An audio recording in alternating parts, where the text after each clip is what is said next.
Good morning.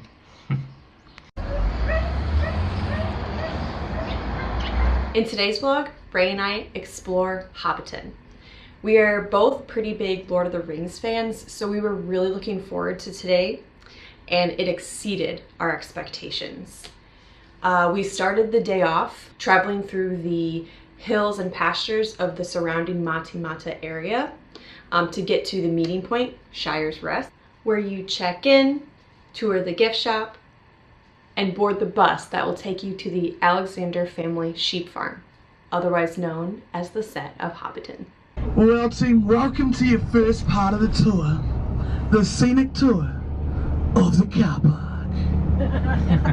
Different makes and models of different cars. Believe it or not, this changes every day. Now the wool on a Romney is very, very coarse. It's too itchy to make into clothing, so what we do with all the wool, we send it all the way to China.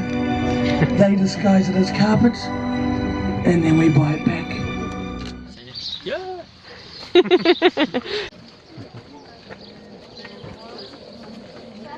Once you get to the farm, your guide takes you around the set and gives you tons of different information on the prep work that Peter Jackson put into the set itself, as well as some of the hiccups that occurred that they had to overcome. Big green hobbit hole tour. It's also on your brochures. What is this hobbit hole called? Backslings. There we go. Baggins.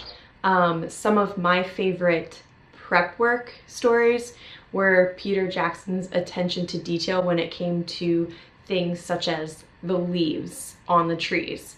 He replaced apple leaves with plum leaves. He repainted leaves to make it look younger for the Hobbit trilogy, which was supposed to take place prior to The Lord of the Rings. Basically, Peter Jackson really pays attention to detail, and it was just fascinating to see all the work he would do for just seconds on the screen. My favorite overcoming hiccup moments included when bullfrogs had to be caught and taken out of a lake twice because they were overpowering the cast during shooting, and when Peter Jackson encouraged the kids to eat as much sugar as they wanted to try and get them to stay up past bedtime to shoot the banquet scene. We don't want to cut down the party tree. We want it to stay as long as it can. And as you can tell, it is still going quite good. I do want to point out that technically the set that we toured was the set of the Hobbit trilogy, not the Lord of the Rings trilogy, because when they redid the Hobbit series, they redid the set, and that's when Russell Alexander went up to Peter Jackson and asked if they wanted to partner to make the set more structurally stable and that could last for a long time and be toured. Russell Alexander was one smart cookie. There are 44 different hobbit holes in the 12-acre set, and the hobbit holes are of varying sizes for different filming needs, such as when Gandalf needs to stand next to a hole versus when a hobbit would need to stand next to a hole. These are in a 60% We ended the tour at the Green Dragon. Ray and I loved the attention to detail throughout the whole tour, and that was not lacking in the Green Dragon either. We got to try cider or beer only found at the Green Dragon in mugs specifically made for the Green Dragon. Give it a go. Thank you.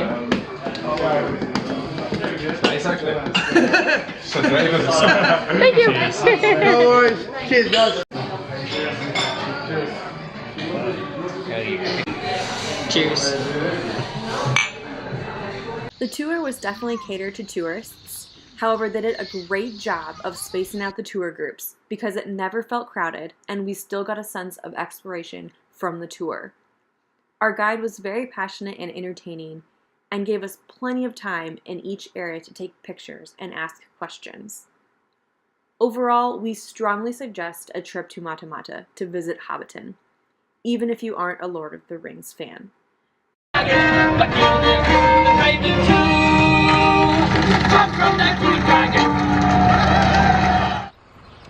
Ray and I are about to do the Te Wahoo Blue Springs walkway. There are 2 different ways to get to the Blue Springs.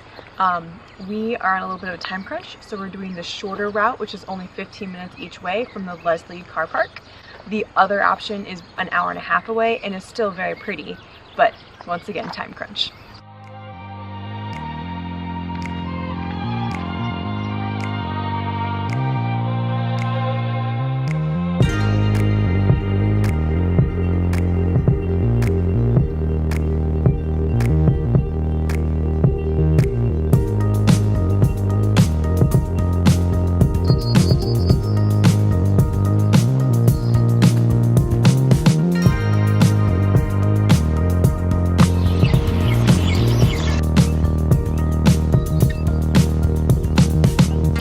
The water here is a constant 11 degrees Celsius all year round, and the water is so pure that it supplies over 60% of New Zealand's bottled water.